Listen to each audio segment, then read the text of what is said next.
बच्चों नमस्कार। आज हम क्लास 10th मैथमेटिक्स प्रश्नावली 5.3 का क्वेश्चन नंबर 17 को हल करेंगे। इससे पहले की वीडियो में हमने क्वेश्चन नंबर 16 तक कर लिए थे। मुझे उम्मीद है आपने मेरी वो वीडियो ज़रूर देखी होगी। अगर आपने वो वीडियो नहीं देखी है तो प्लीज़ पहले पिछली वीडियो को ज़रूर देख लें ताकि आपका लिंक बन सके। चलिए देखते हैं क्वेश्चन नंबर 17 में। क्वेश्चन नंबर 17 में क्या कहता है, एक स्कूल के विद्यार्थी ने वायु प्रदूषण कम करने के लिए स्कूल के अंदर और बाहर पेड़ लगाने के बारे में सोचा। यह निर्णय लिया गया कि प्रत्येक कक्षा का प्रत्येक अनुभाग मतलब सेक्शन अपनी कक्षा की संख्या के बराबर पेड़ लगाएगा। मतलब जो वो कक्षा होगी तो प्रत्येक सेक्शन उतना ही पेड़ लगाएगा। उदाहरण भी दिया हुआ है। उदाहरण के लिए कक्षा 1 का एक सेक्शन एक पेड़ लगाएगा, कक्षा 2 का एक सेक्शन कक्षा 2 का एक अनुभाग 2 पेड़ लगाएगा, कक्षा 3 का एक अनुभाग 3 पेड़ लगाएगा इत्यादि। और ऐसा तब तक चलता रहेगा जब तक कक्षा 12 नहीं आ जाती। ऐसा कक्षा 12 तक के लिए चलता रहेगा। ठीक है। प्रत्येक कक्षा के 3 अनुभाग है। उसने ये भी बताया कि प्रत्येक कक्षा के 3 सेक्शन हैं। तो इस स्कूल के विद्यार्थियों द्वारा लगाए गए कुल पेड़ों की संख्या कितनी होगी? तो कुल कितने पेड़ लगाए जाएंगे, हमसे सवाल ये पूछा गया है। चलिए इस सवाल को हम थोड़ा डिटेल में बात करते हैं। उसने क्या कहा है कि कोई स्कूल है, उसमें कक्षा 1 से लेकर 1 से कक्षा 12 तक है। ठीक है, 12 तक के विद्यार्थी हैं। तो उसने कहा है कि जितने सेक्शन होंगे, प्रत्येक सेक्शन जो कक्षा होगी उतने ही पेड़ लगाएगा। जैसे कक्षा 1 के लिए 1 पेड़ लगेगा प्रत्येक सेक्शन द्वारा, कक्षा 2 के लिए 2 पेड़ लगेंगे प्रत्येक सेक्शन द्वारा, कक्षा 3 के लिए 3 पेड़ लगेंगे प्रत्येक सेक्शन द्वारा। ठीक है। तो अब प्रत्येक कक्षा के लिए 3-3 सेक्शन है। ठीक है। तो कक्षा 1 के लिए कितने पेड़ लगेंगे?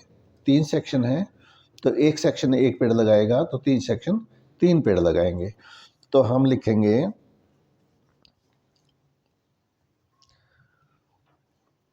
कक्षा 1 के विद्यार्थी द्वारा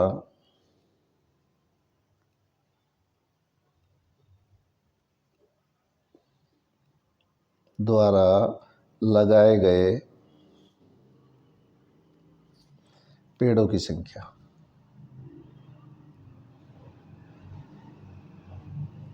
क्योंकि कक्षा 1 है तो 1 पेड़ लगेगा एक सेक्शन के द्वारा, तो 3 सेक्शन हैं तो 1 गुणा 3 हो जाएगा, तो 3 पेड़ लगाएंगे तीनों सेक्शन।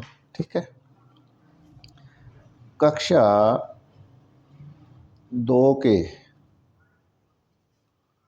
विद्यार्थियों द्वारा लगाए गए पेड़ों की संख्या कितनी होगी? एक सेक्शन 2 पेड़ लगाएगा तो 3 सेक्शन 2 गुणा 3 6 पेड़ लगाएंगे। कक्षा 3 के विद्यार्थियों द्वारा लगाए गए पेड़ों की संख्या कितनी हो जाएगी? 3 गुणा एक सेक्शन 3 पेड़ लगाएगा तो 3 सेक्शन 3 गुणा 3 9 पेड़ लगाएंगे। इसी प्रकार से कक्षा 12 के विद्यार्थियों द्वारा लगाए गए पेड़ों की संख्या कितनी हो जाएगी? एक सेक्शन 12 पेड़ लगाएगा तो 3 सेक्शन 12 गुणा 3 36 पेड़ लगाएंगे।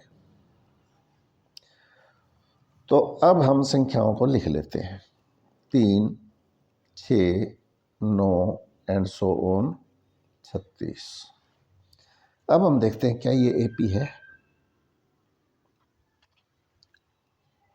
देखिए 6 माइनस 3 3, 9 माइनस 6 3, तो इसका मतलब D का मान तो बराबर आ रहा है। ठीक है, तो D का मान बराबर है तो इसका मतलब यह AP है। तो अब यहाँ पे जो मान हमारे पास है वो लिख लेते हैं। A का मान हो गया हमारे पास 3, D का मान हो गया A2 माइनस A1 बराबर है 6 माइनस 3 बराबर है 3, और हमें AN का मान भी दिया हुआ है 36। आखिरी संख्या हमारी 36 है। और संख्याएं कितनी हैं ये? 12, क्योंकि हमारे पास 12 सेक्शन के लिए हमने निकाला है। तो N का मान है हमारे पास 12। हमें कुल पेड़ों की संख्या बतानी है तो हमें SN बताना है। ठीक है, वो हम निकाल लेते हैं, हमारे पास फार्मूला है। तो SN बराबर है N/2 into A plus L होता है। देखिए जब हमारे पास N का मान हो, पहली संख्या हो, आखिरी संख्या हो, तो हम इस फार्मूले के द्वारा भी निकाल सकते हैं। तो यहाँ पे N का मान हो गया हमारे पास 12/2। A का मान जो हमारी पहली संख्या है वो है हमारी 3, तो मैं यहाँ पे A का मान 3 भर लूँगा। 3 प्लस लास्ट संख्या हमारे पास 36, तो ये काट लेते हैं, 2 6 12, तो ये हो गया 6, 3 जमा 36 39। इसको गुणा कर लेते हैं, 6 दिन 54, 5 6 3 18 5 23, तो 234 जो है वो हमारी कुल पेड़ों की संख्या आ जाएगी। यही हमारा आंसर होगा। चलिए अब हम क्वेश्चन नंबर 18 पर चलते हैं। क्वेश्चन नंबर 18 में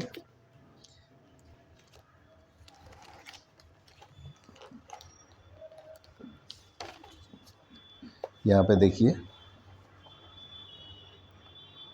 केंद्र A से आरंभ करते हुए बारी बारी से केंद्र A और B को लेते हुए, अब हमें 2 पॉइंट दिए हुए हैं, एक तो A है, एक B है। ठीक है, हमें बारी बारी से केंद्र चेंज करना है। ठीक है, एक बार A लेंगे, एक बार B लेंगे। त्रिज्याओं 0.5, 1 सेंटीमीटर, 1.5 सेंटीमीटर, 2 सेंटीमीटर वाले उत्तरोत्तर अर्धवृत्त को खींचकर एक सर्पिल बनाया गया है। एक सर्प के आकार का ये आकृति बनी है हमारी, जैसा कि आकृति 5.4 में दिखाया गया है। इस आकृति में हमें स्पष्ट दिख रहा है 13 कर्मागत अर्धवृत्तों से बने। अब उसने अर्धवृत्त कितने बने हैं? 13, उसने ये भी बता दिया। 13 कर्मागत अर्धवृत्तों से बने इस सर्पिल की कुल लंबाई क्या है? अब हमें कुल लंबाई ज्ञात करनी है। ठीक है, अब यहाँ से देखिए, जब हम पहली बार A को केंद्र मानेंगे तो त्रिज्या लेनी है हमें 0.5, तो हम यहाँ से ये अर्धवृत्त बना लेंगे यहाँ तक। ठीक है, अब हमने एक अर्धवृत्त बना लिया। अब हम केंद्र को चेंज कर देंगे, अब हम B केंद्र लेंगे। प्रकार से हम दूसरा अर्धवृत्त खींचेंगे। ठीक है, इंग्लिश में कंपास भी बोलते हैं इस प्रकार को। तो कंपास से हम दूसरा अर्धवृत्त खींच लेंगे, इसका नाम रख देंगे L2। ठीक है, तो इसकी त्रिज्या कितनी हो जाएगी? 1 सेंटीमीटर। दूसरी बार त्रिज्या हमने लेनी है 1 सेंटीमीटर। यहाँ तक हमारा दूसरा अर्धवृत्त बन गया।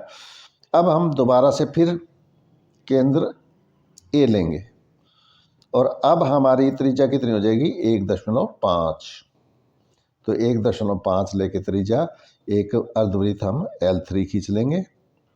इस प्रकार से हमें जो है 13 अर्धवृत्त खींचने हैं और उन 13 अर्धवृत्तों की हमें कुल लंबाई क्या होगी वो हमें बताना है।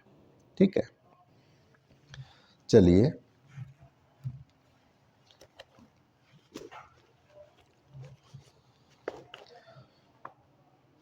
पहले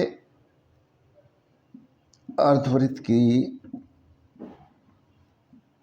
त्रिज्या क्या होगी वो हमें दी हुई है 0.5। देखो यहाँ पे ये पहला अर्धवृत्त है L1, इसका केंद्र A है, त्रिज्या हमने 0.5 ली है। तो इसकी लंबाई क्या होगी, इस पहले अर्धवृत्त की लंबाई क्या होगी, इसकी परिधि। ठीक है, तो अर्धवृत्त की परिधि हम निकाल लेंगे। तो हम पहले अर्धवृत्त की परिधि, देखो पूरे अर्धवृत्त की परिधि होती है 2πr। ठीक है, तो अर्धवृत्त की परिधि हो जाएगी, इसको 2 से डिवाइड कर देंगे तो ये आ जाएगी हमारे पास πr। r की बजाय हम r1 ले लेते हैं क्योंकि सब की त्रिज्या अलग अलग है, तो πr1 हो जाएगी। तो यहाँ से πr1 क्या है 0.5, इसको हम ऐसे लिख लेते हैं पाई गुणा 5/10। दशमलव हटा दिया हमने, पॉइंट को हटाएंगे तो पाई में 10 आ जाएगा। 5 एकम 5, 5 दूनी 10, तो ये आ गया हमारे पास π/2। ये आ गई हमारी पहले अर्धवृत्त की परिधि। अब दूसरे अर्धवृत्त, यहाँ L2 लिख लेता हूँ मैं, यहाँ अर्धवृत्त L1 है, हमें आकृति में दिखाया गया है। यहाँ हम लिखते हैं आकृति अनुसार। ठीक है, तो दूसरे अर्धवृत्त की त्रिज्या कितनी है, इसको हम R2 से दिखा लेते हैं। ठीक है, दूसरे अर्धवृत्त L2 की त्रिज्या R2 से दिखाते हैं, ये हमें दी हुई है 1 सेंटीमीटर। तो दूसरे अर्धवृत्त की परिधि क्या हो जाएगी,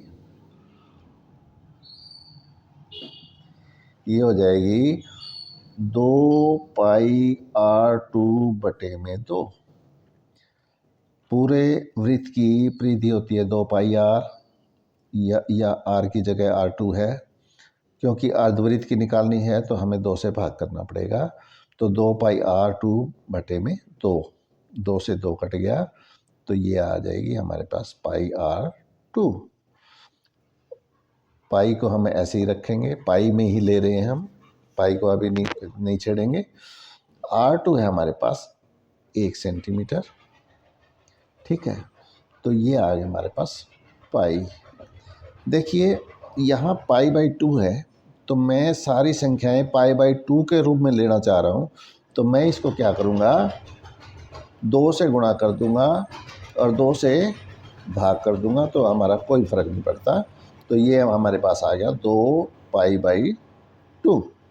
ठीक है, अब हम निकालते हैं तीसरे, मैं यहाँ लिख रहा हूँ तीसरे अर्धवृत्त की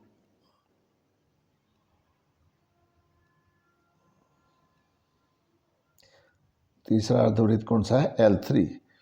तीसरे अर्धवृत्त की त्रिज्या कितनी है, इसको मैं R3 से ले रहा हूँ, ये है हमारे पास 1.5। तो इसकी परिधि कितनी हो जाएगी,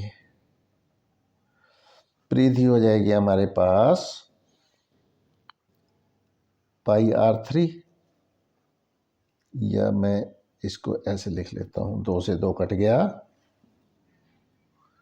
2 से हमारा 2 कट गया, तो हमारे पास आ गया πr3। और πr3 है हमारा 1.5, तो मैं इसको लिख लेता हूँ पाई गुणा में 15/10, 5 दूनी 10, 5 ये 15, तो ये आ गया हमारे पास 3π/2। अब यहाँ से हमें देखिए, पहले हमें मिला है π/2, पहले अर्धवृत्त की परिधि हमें मिली है π/2, दूसरे अर्धवृत्त की 2π/2, तीसरे अर्धवृत्त की 3π/2। ठीक है, तो जो सबसे लास्ट में होगा 13वां अर्धवृत्त, उसकी परिधि कितनी हो जाएगी, यहाँ से हमें पता चल रहा है 13π/2 हो जाएगी, है ना। तो यहाँ पहले अर्धवृत्त की है तो 1π/2, दूसरे अर्धवृत्त की 2π/2, तीसरे अर्धवृत्त की 3π/2, तो 13वें अर्धवृत्त की कितनी हो जाएगी 13π/2। तो मैं सीधी लिख रहा हूँ यहाँ पे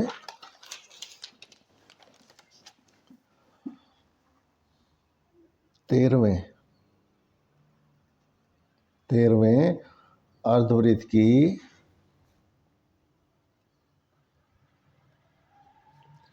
परिधि मैं डायरेक्ट लिख रहा हूँ 13π/2। अब जो हमारे पास संख्याएं मिली हैं हम उनको लिख लेते हैं। पहली संख्या है हमारे पास π/2, दूसरी है 2π/2, तीसरी है 3π/2 और हमारी आखिरी संख्या आई है 13π/2। अब देखिए यहाँ पे क्या ये AP है, बिल्कुल है। 2π/2 माइनस π/2 π/2, 3π/2 माइनस 2π/2 π/2, है ना। तो ये AP है। देखिए यहाँ एक एक का अंतर है, तो हम लिख लेते हैं ये हमारे पास AP है। ठीक है, तो यहाँ पे हमारी जो फर्स्ट टर्म है वो है π/2। ठीक है, और D का मान हो गया हमारे पास 2π/2 माइनस π/2 बराबर है 1। और हमारे पास अर्धवृत्त है 13, तो इसका मतलब n का मान हमारे पास 13 संख्या है ना, 13 पद है ये, तो हमारे पास n की वैल्यू हो गई 13। और हमें निकालना है इन 13 अर्धवृत्तों की लंबाई। तो हमारे पास फार्मूला है n/2 × 2a plus n-1 × d, या हम ये फार्मूला भी अब देखिए हमारे पास पहली संख्या भी है, आखिरी संख्या भी है। तो जब हमारे पास पहली संख्या भी हो, आखिरी संख्या भी हो और n का मान भी हो, तो हम ये फार्मूला भी लगा सकते हैं n/2 × a प्लस l। ये थोड़ा आसान रहेगा, मैं इसी का ही प्रयोग कर रहा हूँ। n का मान है हमारे पास 13 बटे में 2, a का मान है हमारे पास π/2 प्लस l का मान है हमारे पास 13π/2। ठीक है, तो ये आया हमारे पास 13/2, π/2 प्लस 13π/2 14π/2। ठीक है, तो यहाँ पे मैं इसको ऐसे लिख लेता हूँ, 2 7 14, 7 पे कट गया, तो 13/2 गुणा में 7 पाई। इसको हम हल कर लेंगे। 13/2 गुणा में 7 गुणा में पाई का मान अब रख लेंगे 22/7। 7 से 7 कट गया, ये 11 पे कट गया। तो अब हमारे पास बच गया ये 13 गुणा 11, और जब हम इनको मल्टीप्लाई करेंगे तो 11 × 33, 3 11 कम 11 और 3 14। तो हम यहाँ लिखेंगे 13 अर्धवृत्तों की कुल लंबाई बराबर है 143 सेंटीमीटर। हमारा यहाँ सेंटीमीटर में है तो सेंटीमीटर, यही हमारा आंसर होगा। ठीक है, चलिए अब हम चलते हैं क्वेश्चन नंबर 19 पर। मैं यहाँ लिख लेता हूँ क्वेश्चन नंबर 19। क्वेश्चन नंबर 19 में देखिए, 200 लट्ठों को ढेरी के रूप में इस प्रकार से रखा गया है। कुल हमारे पास 200 लट्ठ हैं। ठीक है, तो इसका मतलब हमें कुल जोड़ दिया हुआ है 200, तो एस एन का मान तो हो गया हमारे पास 200। ये 200 किसका मान है? एस एन का। सबसे नीचे वाली पंक्ति में 20 लट्ठे हैं, सबसे नीचे से शुरू किया गया है। ये देखिए, ये वाली जो पंक्ति है ना, ये वाली सबसे नीचे वाली, इसमें कितने लट्ठे हैं? 20। तो इसका मतलब है कि हमें फर्स्ट टर्म भी दी हुई है 20, उससे अगली पंक्ति उसको हम दूसरी पंक्ति मान लेते हैं, ये वाली, इसमें 19 लट्ठे हैं, तो A2 का मान 19 है। उससे अगली पंक्ति में 18 लट्ठे हैं, और इस प्रकार से वो कहता है ये 200 लट्ठे कितनी पंक्तियों में रखे गए हैं। अब उसने ये नहीं बताया कि कितनी पंक्तियां हैं, ये हमें निकालना है। इसका मतलब हमें n का मान निकालना है, ठीक है। कितनी पंक्तियां हैं? 1 2 3, इस प्रकार से कितनी पंक्तियों में ये 200 लट्ठे रखे गए हैं, तो हमें n का मान निकालना है। और सबसे ऊपर वाली पंक्ति में कितने लट्ठे हैं, इसका मतलब जो सबसे आखिरी पंक्ति है ऊपर वाली, वो भी हमें निकालनी है। इसका मतलब an का मान भी निकालना है, ठीक है। तो मैं यहाँ से शुरू कर रहा हूँ। हमें दिया हुआ है कुल लट्ठे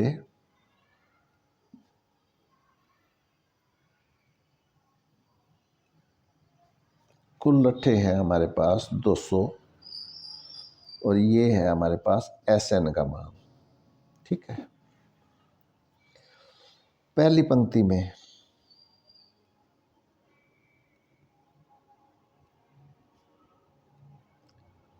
लट्ठों की संख्या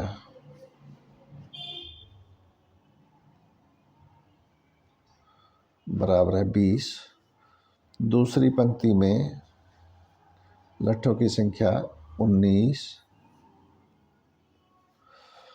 तीसरी पंक्ति में लट्ठों की संख्या 18, ठीक है।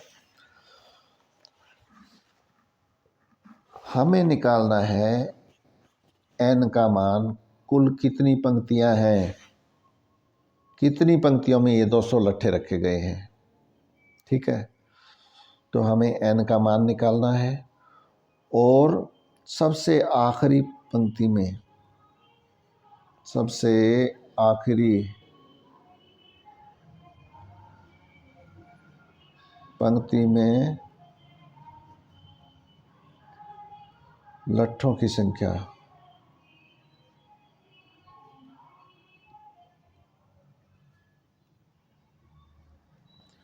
बराबर है, ये निकालनी है हमें, an का मान निकालना है। सवाल को मैं एक बार फिर दोहरा रहा हूँ। हमारे पास कुल 200 लट्ठे हैं, जिसका मतलब SN का मान दिया हुआ है। पहली पंक्ति में लट्ठों की संख्या 20 है, तो इसका मतलब ये A1 का मान है। दूसरी पंक्ति में लट्ठों की संख्या 19 है, इसका मतलब ये A2 का मान है। तीसरी पंक्ति में लट्ठों की संख्या 18 है, इसका मतलब ये A3 का मान है। तो AP आ गई यहाँ पे हमारी 20, 19, 18 एंड सो ऑन। तो हमें बताना है कुल कितनी पंक्तियों में ये 200 लट्ठे रखे गए हैं। इसका मतलब हमें n का मान निकालना है। सबसे आखिरी पंक्ति में लट्ठों की संख्या ज्ञात करनी है। इसका मतलब है हमें जो सबसे आखिरी संख्या आएगी an, वो भी निकालना है। चलिए देखते हैं। तो सबसे पहले हमारे पास फार्मूला है SN = n/2 × 2a + n-1 × d, ठीक है। अब SN का मान हमें दिया हुआ है 200, n का मान हमें नहीं मालूम, निकालना है। 2 × a का मान हमारे पास 20 है, प्लस n का मान हमें निकालना है, नहीं मालूम, × d हमारा आ गया 19 - 20 बराबर है -1 गुणा -1, ठीक है।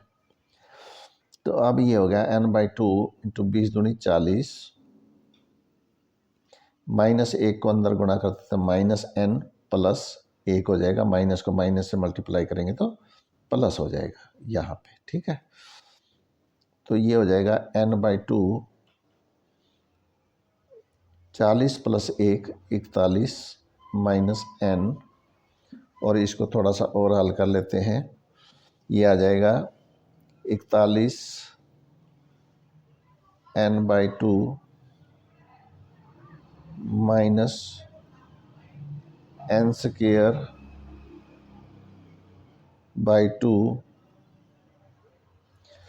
तो अब देखिए ये आ गया हमारे पास 200 बराबर है 41 n/2 माइनस n²/2। अब हम क्या करते हैं,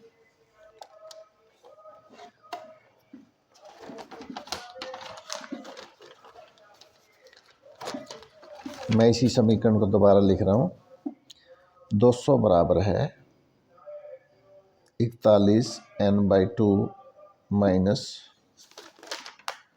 n²/2। मैं यहाँ पे एलसीएम ले लेता हूँ 2 पूरी समीकरण का, ठीक है। तो 200 को 2 से मल्टीप्लाई करेंगे तो 400 बराबर है 41 n, ये यूँ का यूँ आ जाएगा, माइनस n², ये भी यूँ का यूँ आ जाएगा, क्योंकि 2 को 2 से भाग करेंगे तो 1 पे ही जाता है।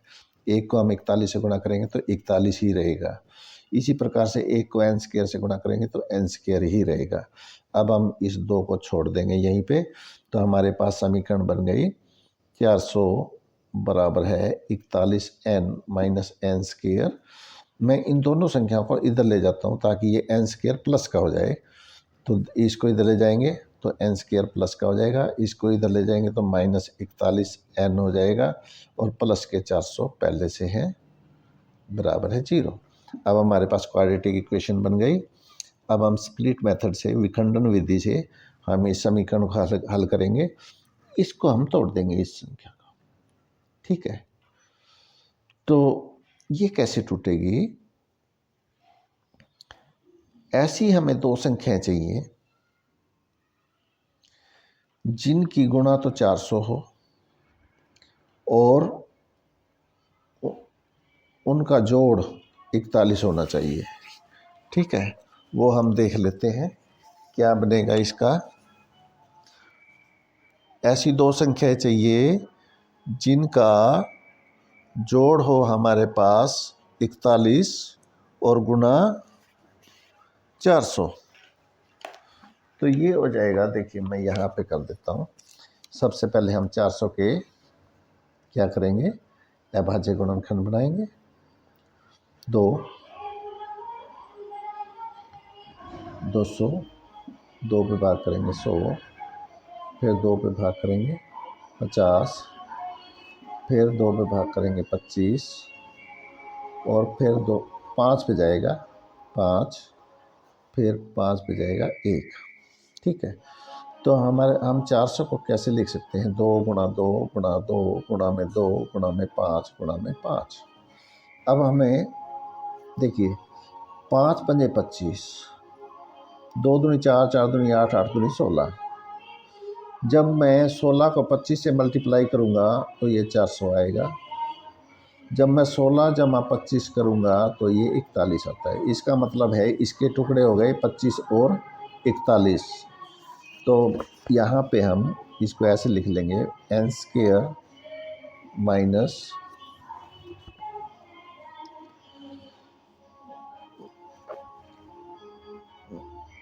यहाँ पे माइनस आएगा, minus 25n minus 16n plus के 400 बराबर है 0, ठीक है। अब इसके पेयर बना लेते हैं। यहाँ से n कॉमन लेंगे तो n माइनस 25 आएगा, यहाँ से माइनस 16 कॉमन आ जाएगा तो n माइनस 25 बराबर है 0।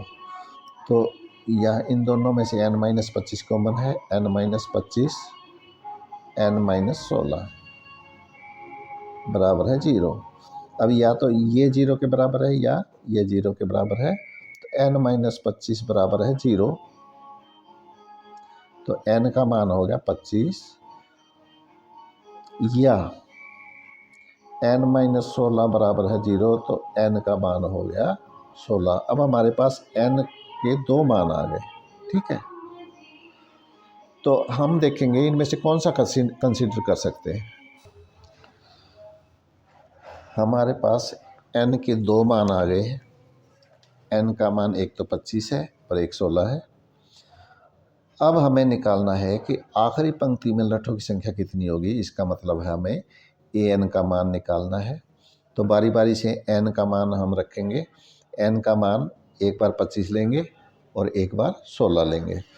तो जब n बराबर है 25 तो an का मान क्या हो जाएगा, a plus n minus 1 into D होता है। a हमारा है 20, प्रथम पंक्ति में लठों की संख्या है 20, तो a का मान हो गया हमारे पास 20 और n का मान हमने निकाला है 25 माइनस 1 इंटू डी का मान है हमारे पास -1। तो हम क्या करेंगे, 20 जमा 25 माइनस 1 24 गुणा -1, तो ये हो गया 20 माइनस 24 बराबर है -4, जो कि असंभव है। आखिरी पंक्ति में -4 तो हो ही नहीं सकता, क्योंकि लठों की संख्या तो प्लस में आएगी, माइनस में तो आ नहीं सकती। लठों की संख्या निकाल रहे हैं ना हम, तो माइनस में नहीं आएगी संख्या, तो यह असंभव है।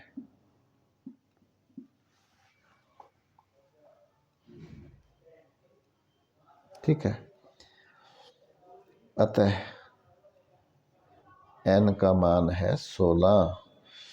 तो अब ये 16 भरेंगे तो आखिरी पंक्ति में लठों की संख्या देखते हैं। a 16 निकालना है। a हमारे पास है 20 plus n minus 1 16 minus 1 into D का मान -1, तो ये आ गया 20 प्लस 15 माइनस गुणा -1, तो 20 माइनस 15 बराबर है बराबर है 5। तो आखिरी पंक्ति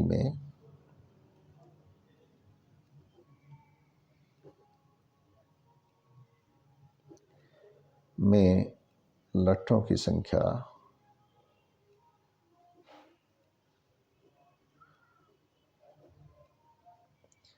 5 होगी। यही हमारा आंसर आएगा। देखिए, गुणा भाग में हमारे से गलती हो सकती है। अगर कोई गलती हो गई हो तो उसके लिए सॉरी, आप इसको गुणा करके देख लेना। ठीक है, ठीक है, मैंने चेक कर लिया है, आंसर हमारा बिल्कुल ठीक है। तो ये था हमारा क्वेश्चन नंबर 19। अब हम आखिरी क्वेश्चन पे चलते हैं, क्वेश्चन नंबर 20।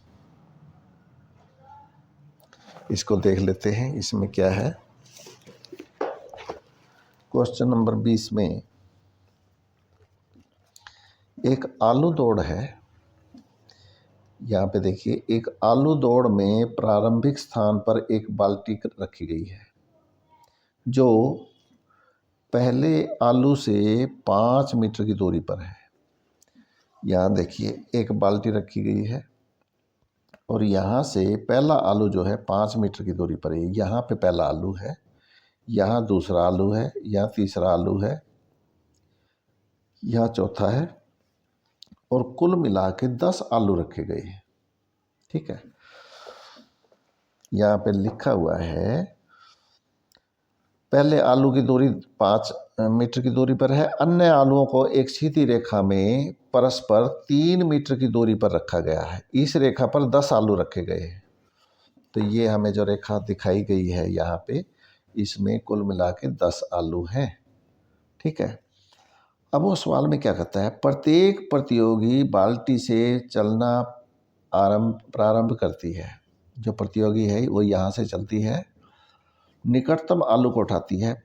इस आलू को उठाया, वापस बाल्टी में रख दिया, उसे लेकर वापस आकर दौड़ती है, बाल्टी में डालती है। ठीक है, दूसरा आलू उठाने के लिए वापस दौड़ती है और उसे उठाकर वापस बाल्टी में डालती है, और वह ऐसा तब तक करती है जब तक कि सभी आलू बाल्टी में ना आ जाए। इसमें प्रतियोगी को कुल कितनी दूरी दौड़नी पड़ेगी। देखिए, अब हम सवाल को समझने की कोशिश करते हैं। क्या है। ये एक बाल्टी है, इसमें आलू है, वो 10 आलू यहाँ रख दिए गए हैं, ठीक है। एक ये बाल्टी है, यहाँ पे 10 आलू रखे हुए हैं सीधी रेखा में।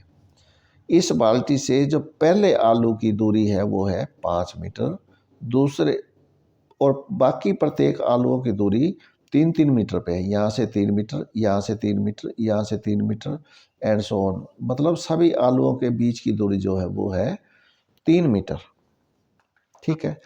अब जो पहला प्रतियोगी है वो क्या करेगा, यहाँ से भागेगा, इस आलू को, पहले आलू को उठाएगा, वापस बाल्टी में डालेगा, फिर दोबारा भागेगा, दूसरे आलू को उठाएगा, वापस बाल्टी में डालेगा, फिर तीसरे आलू को उठाएगा, वापस बाल्टी में डालेगा। इसी प्रकार से पूरे के पूरे 10 आलू उठाने हैं और वापस बाल्टी में डालने हैं। तो वो कहता है इस प्रकार से प्रतियोगी कुल कितनी दूरी तय करेगा, ठीक है। अब देखो समझने की कोशिश करते हैं। यहाँ से उसने पहला आलू उठाया तो कितनी दूरी तय की, 5 मीटर, वापस आया तो 5 मीटर फिर की, तो इसका मतलब उसने पहला आलू उठाने में 10 मीटर की दूरी तय की। अब दूसरा आलू उठाने में कितनी दूरी तय करी, 5 + 3, 8 मीटर तो जाने में लगाए, 8 मीटर आने में लगाए। तीसरे आलू के लिए 5 + 3 + 3, 5 + 3 + 3 11, 11 मीटर आने में, 11 मीटर वापस जाने में, है ना। तो हम लिखते हैं यहाँ पे प्रथम प्रतियोगी द्वारा तय की गई दूरी।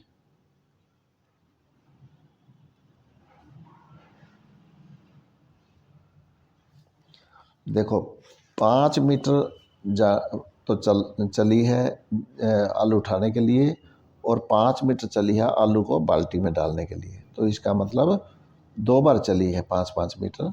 तो हम लिखेंगे 2 × 5, 10 मीटर, ठीक है।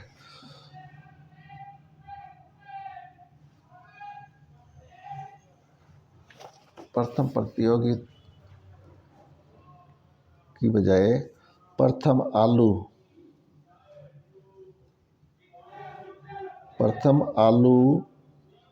के लिए प्रतियोगी द्वारा तय की गई दूरी, ठीक है।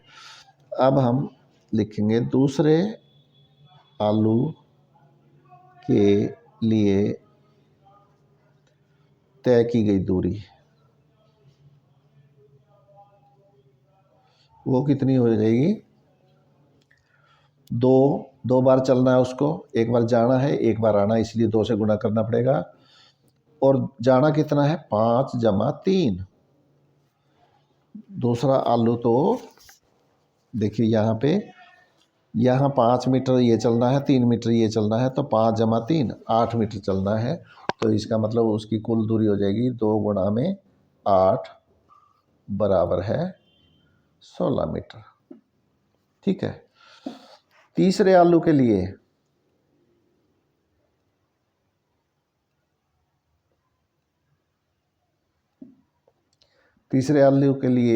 तय की गई दूरी कितनी हो जाएगी,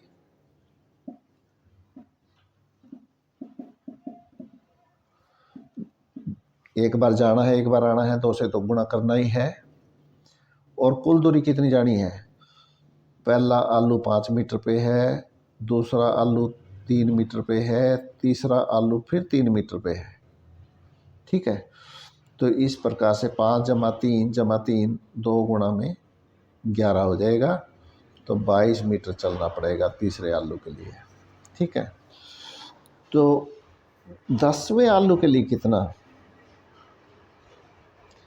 तो यहाँ पे देखिए, यहाँ हमारी एपी बन रही है, दोनों में 6-6 का अंतर है।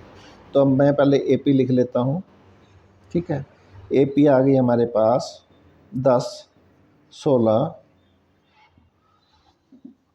देखिए यहाँ पे हमारी एपी बन रही है 10, 16, 22, तो मैं AP लिख रहा हूँ यहाँ पे 10, 16, 22 एंड सो ऑन। आलू है हमारे पास 10, तो n का मान हमारे पास 10 है, 10 पद आएंगे। और 10वीं संख्या कौन सी हो जाएगी वो हमें an से निकाल सकते हैं। ठीक है, an से निकाल लेते हैं। a plus n minus 1 into D हो जाएगा। तो यहाँ पे हमारी a का मान है 10 प्लस n का मान हमारा 10 है माइनस 1 इंटू डी हम यहाँ से निकाल लेते हैं। 16 माइनस 10 बराबर है 6। A2 माइनस A1, A1 हमारा ये है, A2 ये है, तो A2 माइनस A1 16 माइनस 10 बराबर है 6। तो ये हो जाएगा 10 प्लस 9 गुणा 6,